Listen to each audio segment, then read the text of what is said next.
Assalamualaikum warahmatullahi wabarakatuh. Jumpa lagi bersama saya Ahmad Fatahillah di channel NLP Motivasi. Oke sahabat-sahabat, hari ini kita akan membahas tentang beberapa pertanyaan yang masuk di grup saya. Ya, grup saya adalah NLP Motivasi Diskusi. Ini saya bacakan. Saya mau mengajukan topik untuk NLP mengenai merubah pola. Saya ini sering terlambat di kantor dan lain-lain. Juga kalau beli buku susah untuk menyelesaikannya. Bagaimana sih merubah pola ini meskipun sudah afirmasi? Terima kasih. Pertama begini, kalau saya baca dari pertanyaan ini, beliau menggunakan teknik afirmasi untuk membuat dirinya lebih semangat membaca buku sampai selesai dan lebih semangat dalam bekerja tepat waktu. Nah, sebetulnya kalau kita hanya menggunakan afirmasi itu kurang efektif, ya. Kurang bisa mengena pada diri kita. Kenapa? Karena sesungguhnya afirmasi itu sifatnya hanya untuk menguatkan apa yang sudah kita lakukan. Itu aja. Ya, bukan memicu suatu perilaku baru. Ya memang bisa sih, hanya beberapa orang bisa afirmasi itu efektif. Ya, misalkan ada orang yang afirmasi saya bisa, saya hebat, dan itu langsung mengenal pada dirinya ya ada. Tetapi sedikit, tidak banyak.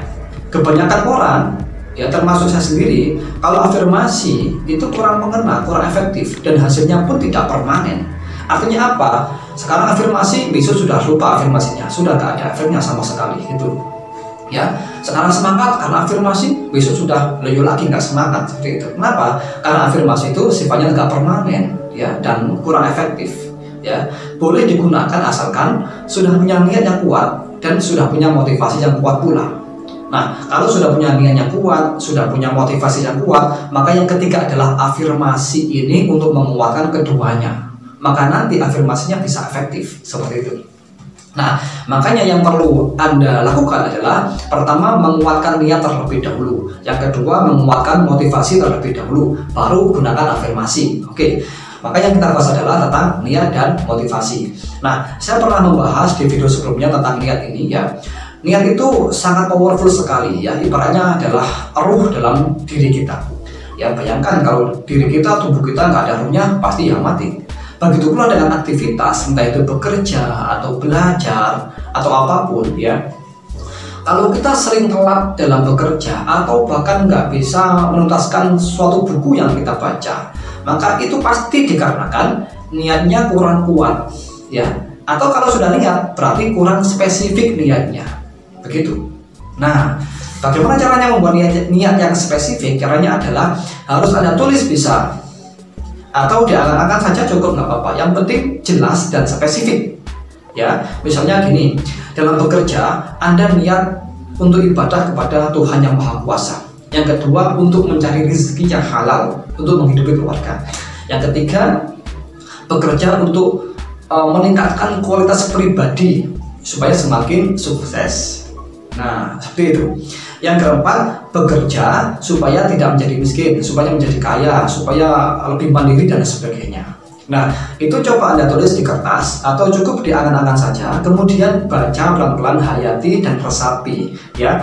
Sertai dengan kehendak dalam hati untuk melaksanakan niat-niat tersebut. Nah, dan niat ini kalau bisa baca setiap kali Anda beraktivitas, misalkan untuk bekerja atau untuk belajar atau untuk apapun. Nah, itu niat. Kenapa? Karena niat ini ibaratnya adalah kita men-setting apa yang akan kita lakukan. Ya, kalau bekerja ya berarti kita settingan kerjanya seperti ini. Settingan saya kerja seperti ini. Settingan saya belajar seperti ini. Settingan saya kuliah, saya sekolah atau aktivitas apapun seperti yang saya niatkan ini, gitu loh. Nah, kenapa? Karena ada suatu hadis ya yang mengatakan segala sesuatu berdasarkan niatnya. Dan seseorang akan mendapatkan apa yang dia niatkan itu. Nah, ini hadis yang kuat ya. Kalau dari ilmu hadis, ini hadisnya sahih ya. Nah, ini bisa dibuktikan kita bekerja tanpa niat, kita belajar tanpa niat, nanti hasil yang kita dapatkan minim sekali, nggak ada. Gitu loh. Ya, meskipun ada tetapi ya tidak memuaskan.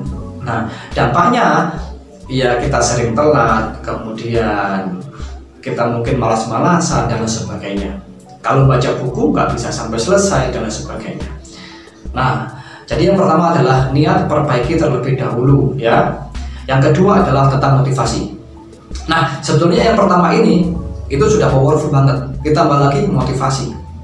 Motivasi ini yaitu Anda harus buat target dalam bekerja. Kalau dalam membaca buku ya buat target apa yang harus Anda raih untuk membaca buku ini. Gitu. Nah, target ini kemudian sertai dengan reward dan punishment. Ya, reward itu hadiah jika Anda bisa mencapai target. Kalau punishment itu adalah hukuman kalau Anda tidak bisa mencapai target. Seperti itu. Contoh dalam konteks bekerja. Ya, Anda sudah buat niat, kemudian Anda sudah buat target, kemudian Anda buat reward dan punishment-nya apa. Ya, kalau targetnya bisa tercapai, maka hadiahnya, rewardnya, misal kenaikan gaji atau dipromosikan, ya, atau kenaikan jabatan dan sebagainya dan sebagainya. Mungkin juga keluarga lebih bangga dan sebagainya. Nah, kalau tidak bisa mencapai target, apa punishment-nya? Hukumannya apa untuk diri Anda? Misal, ya, kalau nggak bisa mencapai target, maka gaji Anda dipotong 2 kali lipat. Ya, bagaimana? Nah, pokoknya cari punishment, cari hukuman ya yang akan Anda dapatkan jika Anda tidak bisa mencapai target. Nah, kalau perlu ngomong aja sama bos. Misalkan, bos, kalau saya telat kerja, kalau saya nggak bisa mencapai target, potong saja gaji saya. Begitu. Berani kan? Nah, kalau Anda berani melakukan itu, pasti nanti ketika berangkat kerja pasti tepat waktu. Ya. Kalaupun diterapkan di membaca buku juga sama, ya. Jika ada targetnya pasti, niatnya pasti, terus ada punishment, ada reward, pasti nanti buku yang Anda baca akan selesai dan hasilnya pun bagus, ya. Oke ya. Nah, baru kalau sudah hal ini tercapai, ya, Anda lakukan dengan baik niat dan motivasi. Yang ketiga adalah tentang afirmasi. Afirmasi ini untuk menguatkan saja ya, supaya niat Anda dan motivasi Anda bisa terus berjalan dengan mulus. Begitu.